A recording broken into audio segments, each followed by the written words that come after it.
Thank you, Stacy. It's an absolute pleasure to be here at FinOps X, and so glad all of you are here. Today, as Stacy said, I am the founder and CEO at CloudFix, but I'm going to be talking to you as the CTO of ESW Capital.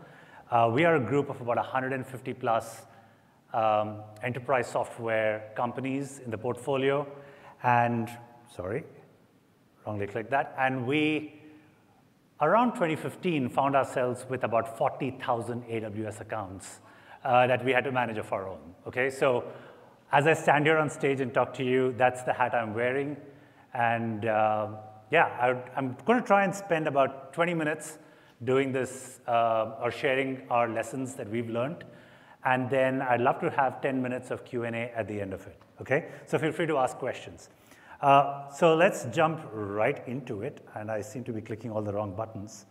But here we go. So the agenda for today is why cost savings are hard, things that we learned.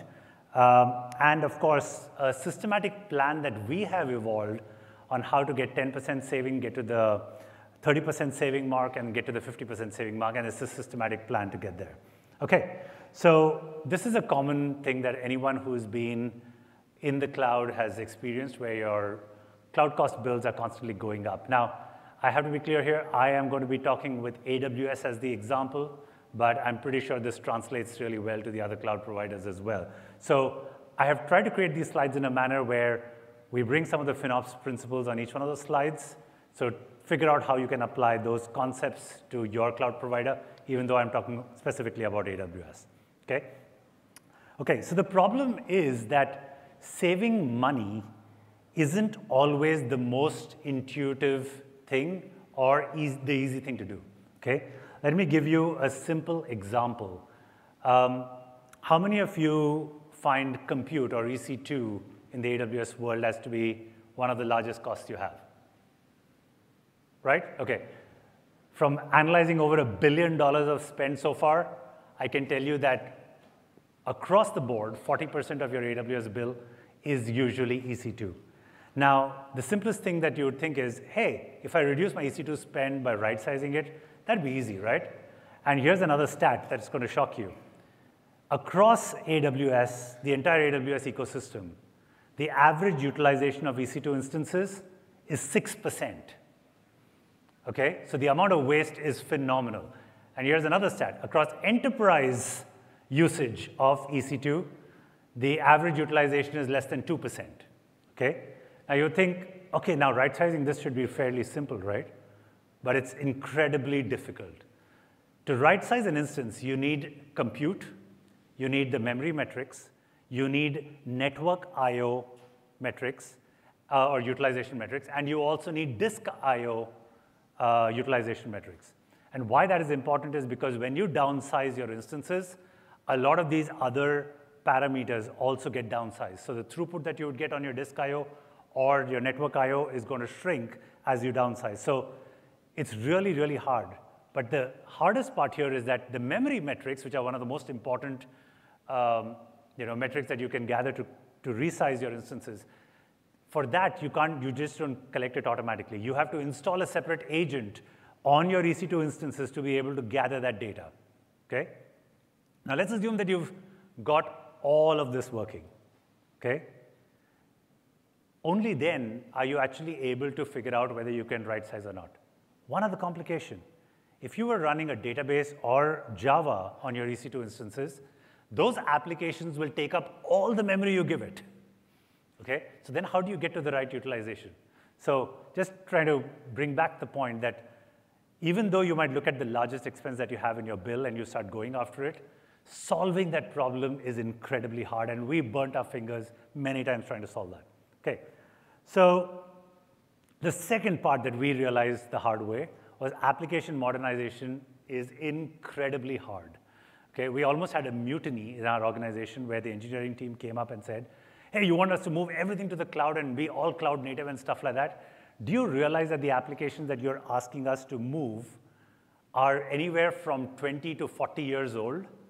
And you want us to turn everything into microservices and serverless and all the cloud native stuff? That's not going to happen because We don't even know what's going on in the code in various aspects of the code. On an average, we have code bases that average about 3 to 3.5 million lines of code, okay? And then multiply that by 150. So when you tell your engineering teams, hey, we're just going to move to the cloud, it's all going to be modernized, you'd be lucky if you don't have a mutiny on your hand. Okay, so what we've learned is we decided to take a stepwise approach to trying to get these savings. So the first step is get 10% savings. Once you get those savings, it actually acts as a huge incentive to take the next step. If you're trying to go after these super big savings all at once, okay, you start getting fatigued because your timeline to achieve these really big savings are going to be anywhere from a year upwards. And no one has that kind of patience. Your own CFO or other parts of your organization are going to call you up and say, hey, where are the savings you were promising me? We've got this big investment in this team that's trying to optimize all these costs. Where are the returns, right? So the 10, 30, 50% rule is basically what we've evolved over the last 15 years. And I'm going to walk you through that. So the first one is the first year where how do you save 10%? And what we arrived at for this one is we start going after the super simple, non-disruptive, least friction fixes that can get us 10% savings. Okay, getting the small, easy wins is incredibly important to keep the momentum going.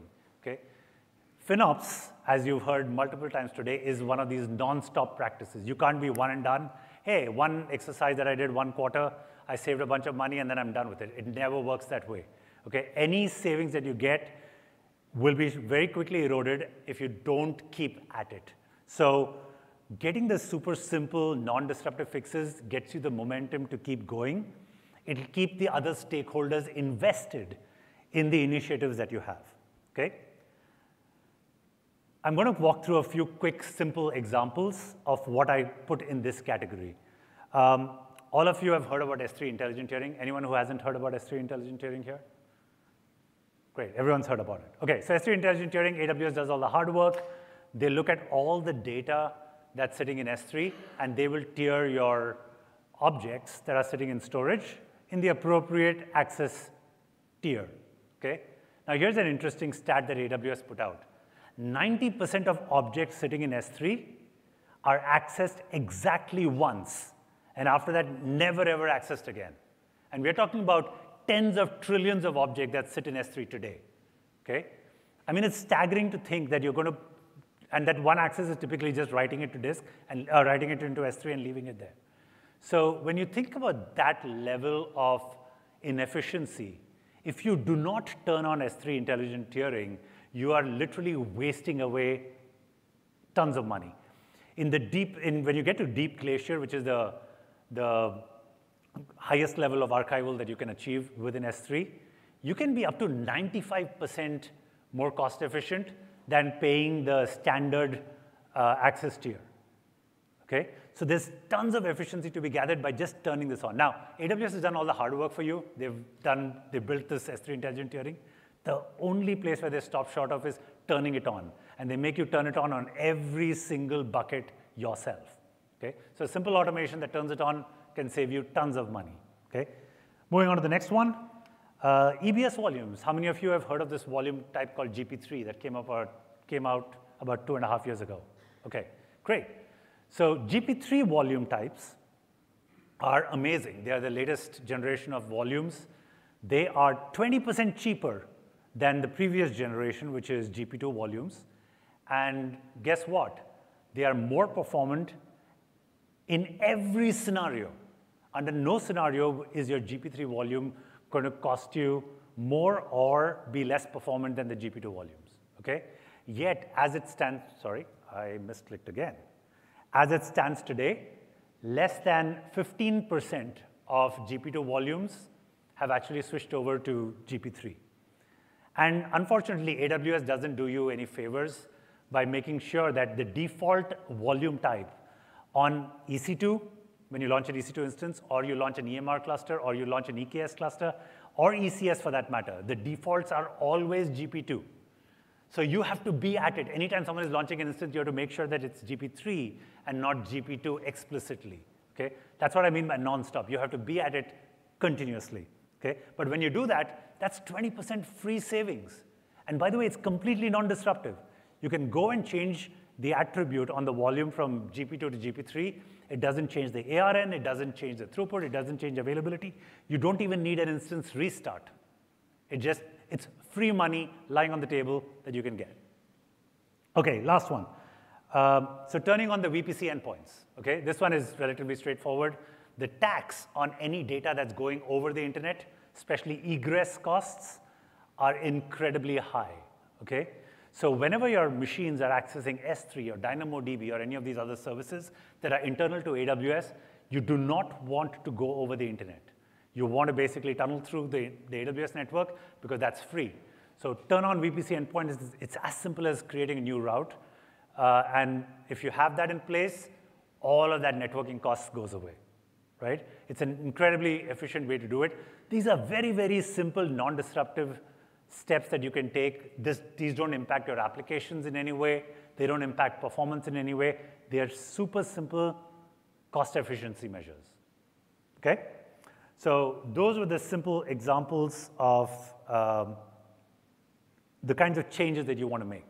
Now, one of the big challenges that we had was when we wanted to implement these changes, we were looking at a few tools out there. Number one, there were very few tools out in the market that were actually trying to fix these particular kinds of problems that were non-disruptive in nature. The second problem was that even if there were a couple of them, esoteric ones that were trying to do that, they would request us to hand over admin credentials to the account because they said, hey, we need to make resource level changes, and because you're making resource level changes, we need admin access.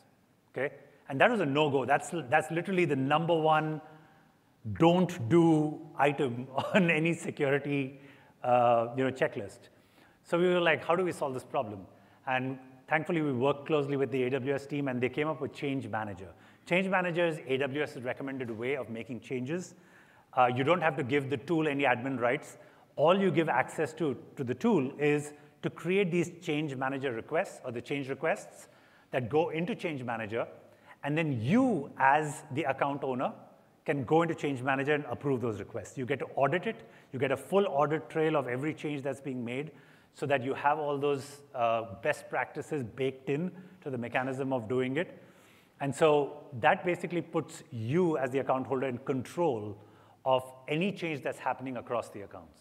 Okay? And you don't let a tool do its random stuff. Okay? So this is, again, one of the AWS best practices that they recommend that you implement instead of giving tools general keys or a wide variety of access. Okay? And that was kind of the birth of CloudFix. And I'm not going to spend too much time about it. Again, we focused primarily on fixing the problems rather than finding all these issues. Now, there are tons of tools out there that will tell you about the visualization and slicing and dicing the data in different ways to give insights. Those all have their place. But one of the biggest challenges that we had was we wanted to fix the problems and get the savings. And we weren't able to accomplish that with any of the other tools.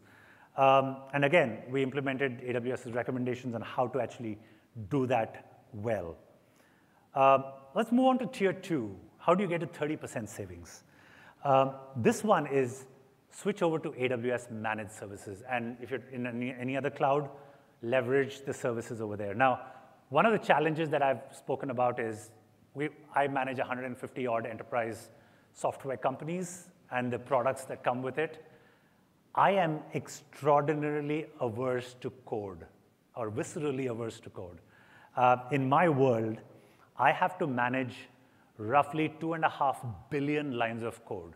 So whenever an engineer comes up to me and says, hey, I want to build a new tool, or they come up and say, hey, I want to build this new feature and add tons of new code, I am viscerally averse to it because that just means that I have to manage more code, and that's a no-go for me. So I incent people to delete as much code as they possibly can. And one of the ways that we actually do this is by using managed services at AWS. Now, we have products that were built over the last 40, 45 years, right? A lot of the code that was written up are now available as commodity services in a platform like AWS. They are more reliable. They are more scalable. They have higher uptime than anything that we could build ourselves and maintain in the long run, right? So just deleting some of those and replacing them with the managed services is easy. And the nice thing about these managed services is that the seams are far more clear with these managed services. So for example, if you're using a cache, okay, using something like Elasticache, is a very clean seam, okay? In a lot of other functionality, the seams are not clear. They're very complicated, right? I mean, it's like performing open heart surgery on your applications. But some of these managed services seams are relatively straightforward. You know exactly what database you're accessing. Instead of custom hosting a database where you've got tons of tweaks, why don't you use something like AWS Aurora, okay? Or one of these other managed services. Similarly with Elasticsearch or OpenSearch, right? Change your Elasticsearch instance to something like OpenSearch. Now, even though some of your teams might come up to you and say, hey, you know what? The cost of these managed services is higher. But if you do a net cost, when you're taking into account the cost of patching these instances, when you take into account the cost of maintaining them, keeping all the uptime, net, I will guarantee that these managed services will prove to be much cheaper than anything that you try to build yourself. Most importantly, teams do not account for opportunity cost lost. You should ask yourself a question. How much of an impact does it make to your business if that one particular service is down for a few hours every quarter, right? Nobody accounts for that when they're doing costing for these managed services. In my experience doing this for 15 plus years, I can tell you this without fail. If you choose a managed service, net, it turns out to be way more cost effective, okay? So very quickly, a few examples over here. If you used Aurora instead of a managed DB, you save tons. Here are another few examples of managed services. You got SQS for any kind of queues or an enterprise service bus that you might be using. You got Event Bridge, which is an even better bus. SNS for notifications. Connect if you're running a data center. In fact, even there's tons of logic in, one of the ways we use Connect is not necessarily as a data center, but there is a very interesting API called Find Matches. When you're pulling data from different data sources and you want to collate them in one view, the disambiguation of entities across these different data sets, there's a Find Matches API within AWS Connect that does an amazing job of bringing all of these together and giving you one profile for either a customer or a particular organization. So use these services. They are far better than anything that you could build yourself, and leverage them. There are some higher order services as well that you could leverage to kind of take advantage of them. There's recognition, personalized pinpoint. We've had organizations write a lot of this code over decades, and we've just deleted it and replaced it with these services, okay? Okay, I'm going to walk through one quick example over here with Aurora bin packing, okay? So across our organization, we've had thousands of databases that are scattered across the 40,000 accounts that I was talking about, okay? And that costs a lot of money. And then invariably, every team is trying to upgrade their database or move to a larger instance type, just because the performance of a micro or a nano instance of a database is really crappy. And so they would always start with at least a small or a medium, and that cost adds up for the inefficiency that exists in the utilization, okay?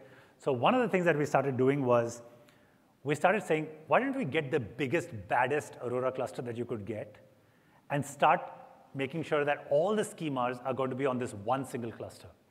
And what we found was, on an average, every schema's performance was orders of magnitude better, but at the same time, the marginal cost of adding a new database to this combined cluster was 0. So once we had a few hundred schemas in there, we could just keep adding more schemas, and the marginal cost of adding that new one was 0. Now, here's where we stand today. We have 2,000 plus schemas running on a single cluster of AWS Aurora, and it's an amazing new version of the database. If you haven't explored Aurora, you should. It scales incredibly well, amazing performance, and we currently use the R6G16XL. We run on Graviton, so it's even more efficient, and we're basically waiting for the R7G24XL, because the larger the size of the database, the more performance you can get out of it, the more you can pack into it, okay? And it's got amazing availability, amazing performance, and it costs a fraction of what anything that we were managing or running would have gotten us. Okay, I'm running a little behind. Very quickly, another pattern that I want to talk about is the pattern of BI tools. Okay, every enterprise product has a BI tool that allows you to slice and dice data. Okay, we standardized on a pattern of using S3 as our data lake, then Amazon Athena to query it with simple SQL, and then QuickSight to present the dashboards, and then you could embed the dashboards into any application you wanted. That way we deleted hundreds of thousands of lines of code per application as we embedded this pattern across our entire portfolio. Now, in some scenarios, you need even more real-time performance on your BI and analytics, in which case we replaced S3 with Redshift. Okay? So that's another pattern. So look at patterns, look at bringing efficiency with that. My general thumb rule has always been, don't try to add more code to your existing code bases. Try and find alternatives first. If none of that works, only then go and invest in code. Okay, let's get to the last one very quickly, and hopefully I'll have some time for Q&A. Product rewrites, okay? Like I said right up front, product rewrites are incredibly hard, okay? So we came up with a different strategy around product rewrites where we said, we are not going to try and replicate the product as is. It's an absolute disaster. We've done this multiple times and always ended in failure. If you try to rewrite your product feature for feature as is, you will never accomplish the goal of making it cloud native.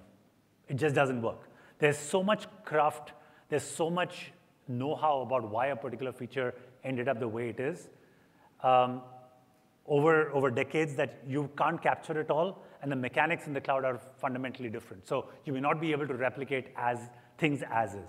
So the approach that we took was, look at the core value proposition of the application that you're basically trying to modernize, and think about how you would modernize it in a cloud-native way. Do not try to bring feature parity, okay? Rethink the product, create another version of it which is lighter, cheaper, and more scalable, more reliable, and then figure out a way to get your customers to move from the older version to the newer version. The older version, leave it as it is. One incentive that we use, or disincentive that we use for customers to stay on to the older version is, you can keep raising the prices of the older version to a point where there's a natural movement to the newer version, because the newer version seems shinier, simpler, easier, and way more cost-effective, right? So that's one of the ways in which you can modernize, and that's been one of our biggest learnings, to not try and create a feature parity between the new version and the old version. Okay, one last quick example, and then I'm going to jump right into the Q&A. This is one pattern that we've figured out to be incredibly effective for a lot of our CRUD operations. Now, all of you are familiar with CRUD operations on relational databases. Invariably, with enterprise data, you land up with a scenario where you have custom fields and custom tables. And if you've dealt with relational tables, you will realize that tons of code needs to be added every time you have custom fields, because then you're doing joins across multiple tables, and those things get very, very complicated, okay? And it starts affecting the performance of your relational database. Then you have to scale up your relational database to be able to take care of that performance hit. So one of the patterns that we got for OLTP specifically is to use DynamoDB, which is a document store. It's JSON, so you can add all the custom fields you want without any penalty. You use Cognito for access control. You use AppSync to get you GraphQL API so that your UIs are only pulling the information that's absolutely necessary and no more. And then you use Amplify to create the client libraries for your UI. This pattern has accelerated our app development by orders of magnitude, okay? And this is a standard thing that we use for OLTP. Okay, I'm going to jump very quickly. I have tons of examples, and I'm going to talk about this all day long, but I am going to jump very quickly to this one and say, please remember that the cost savings thing is nonstop. We are learning constantly. We are evolving this. I would love to have conversations with you to learn about what you guys are doing and share our experiences. So thank you very much for being here and being patient and attending. Later tonight, we are hosting an event where I will be at and would love to talk to you guys. If you haven't registered for the event at Cali, please do so right away. The QR code is right there. And I'm also going to be at booth G13 through most of the day, so please feel free to come by and interact. And with that, I'm going to open it up for questions that anyone might have.